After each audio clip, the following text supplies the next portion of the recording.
Hi hello नमस्कार, स्वागत आहे तुमचं माझ्या मराठी कथा या यूट्यूब चॅनलमध्ये.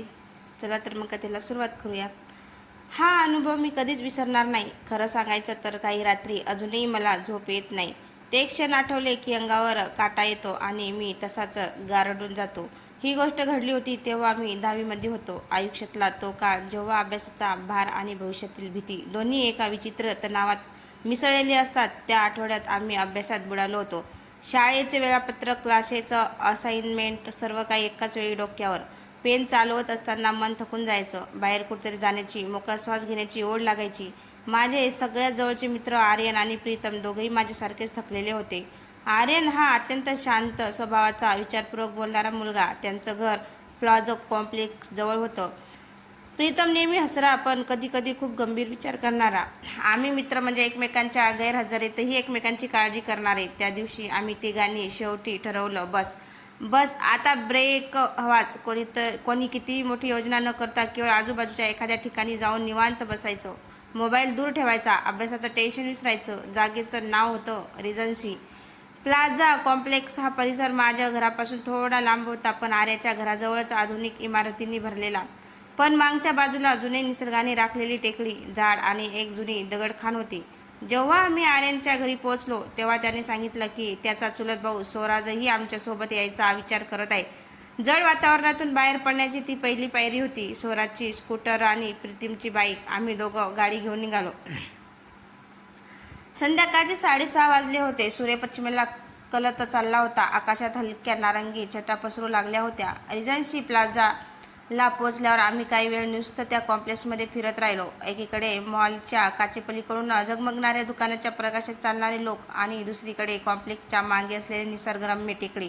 काही वेळानंतर आम्ही त्या टेकडीच्या दिशेने गेलो. तिथे एक जुनी दगडखान होती. परिसर जरा ओसाड पण दिवसाच्या प्रकाशात तसं शांत आणि निरुपद्रवी वाटणारं. सूर्य हळूहळू मावळत होता. आम्ही दगडावर बसून बोलत होतो. संध्याकाळी आम्हाला काहीच वेगळं जाणवत होतं. जणू वेळ थांबलाय आणि निसर्ग फक्त आपल्यासाठी शांत चाललाय. पण त्या वातावरणात एक वेगळीच गंभीरता होती. शांतता जेवढी सुंदर तेवढीच अस्वस्थ करणारी होती. क्षणभर वाटलं कोणीतरी बघतंय आपल्याकडे, झाडामागून, दगडाच्या पट्टीतून. पण ते क्षणिक होतं. आम्ही पुढे निघालो. आम्ही टेकडीवरून खाली उतरलो तेव्हा 8:30 वाजत आले होते. आकाश गडद निळसर रंगात रंगून गेलं होतं आणि शहरातल्या लाईट्स एकामागोमाग एक लुकलुकत जाग्या होत होत्या. प्लाझा सोडलं. आमचा प्लॅन साधा होता. मुख्य रस्त्याने परत आर्यनच्या घरी जायचं, तिथे थोडं जेवायचं आणि रात्रभर गप्पा.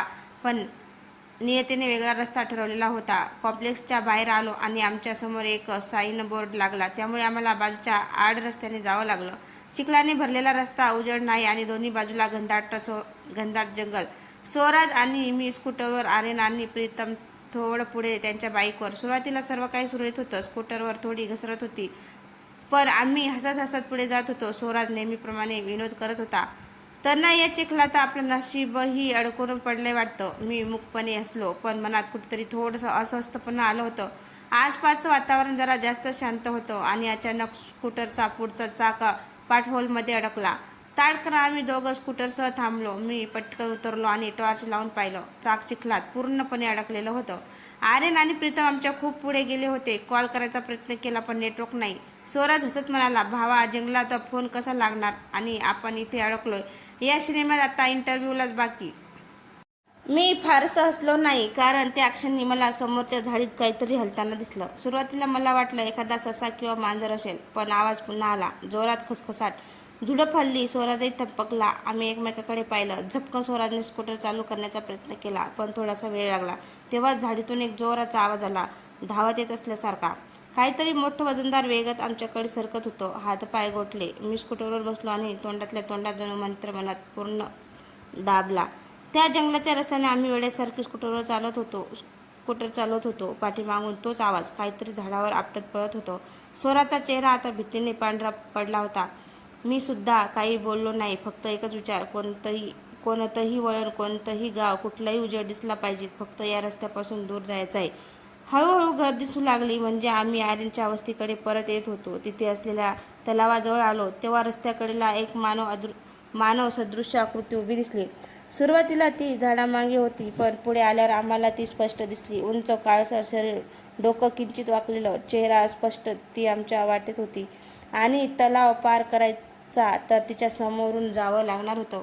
क्षणभर श्वास थांबला, पण मी स्वराजला म्हणालो की दुर्लक्ष कर आणि रस्त्याच्या कडेने गाडी काढ.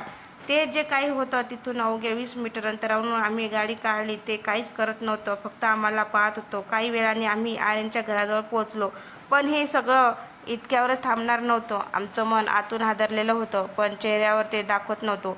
तेवढ्यात आर्यनने दरवाजा उघडला. त्याच्या चेहऱ्यावर एकदम आनंद होता. कुठं अडकलात रे दोघं? आम्ही वाट पाहत होतो, मी आणि स्वराज. आम्ही फक्त एकमेकाकडे पाहिलं. तेवढ्यात प्रीतम मागून म्हणाला, तुम्हाला शोधायला यायचं म्हणत होतो, पण वाटलं तुम्ही मागून येत असाल. आम्ही दोघंही काही बोललो नाही. जेवण तयार होतं, साधा भात, वरण, भाजी, पण त्या क्षणी ते अन्नसुद्धा जड वाटत होतं.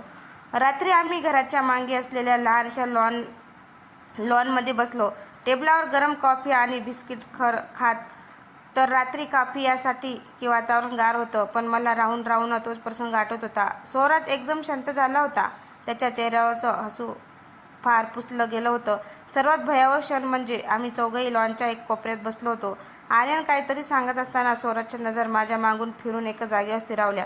त्यांच्या नजरेतील भीती स्पष्ट दिसत होती. मी धडधडत्या काळजाने मागे वळून पाहिलं. तीच मानव सदृश्य आकृती. त्या क्षणी ती पूर्ण दिसली. घराच्या कुंपणापलीकडून आम्हालाच पाहत होती. काळसर, उंच आणि न हलणारी प्रकाश तिच्या चेहऱ्यावर येत नव्हता, पण तरीसुद्धा तिची उपस्थिती स्पष्ट होती. आता मी काहीच बोलू शकलो नाही, फक्त उठून घरात पळालो. स्वराज मागून आला. आम्ही आर्यन आणि प्रीतमला हाक मारली. ते आत आले. आम्ही सांगितलेला प्रसंग ऐकून काही क्षण शांतता होती. आर्यन म्हणाला, तनय, तू खूपच नशीबवान आहेस. प्रीतम काहीच बोलला नाही, फक्त गप्प बसला. त्या रात्री आम्ही चौघंही एकाच खोलीत झोपलो, पण झोप कोणालाच लागली नाही. सकाळ झाली, पण मनात काहीतरी गूढ दाटून बसलेलं होतं. मी माझ्या घरी परत आलो. आईने विचारलं, थकलास वाटतं? मी फक्त हलकसं हसलो. त्या रात्रीनंतर अनेक दिवस गेले. शाळा, अभ्यास, कॉलेज, नोकरी, आयुष्य पुढे सरकायला लागलं, पण तो अनुभव मात्र मनाच्या एका कप्प्यात कायम राहिला. तर मित्रांनो, तुम्हाला ही कथा कशी वाटली? कथा आवडल्यास कथेला लाईक, कमेंट, शेअर करायला विसरू नका. तसंच चॅनलवर नवीन असाल तर चॅनलला सबस्क्राईब करा. धन्यवाद.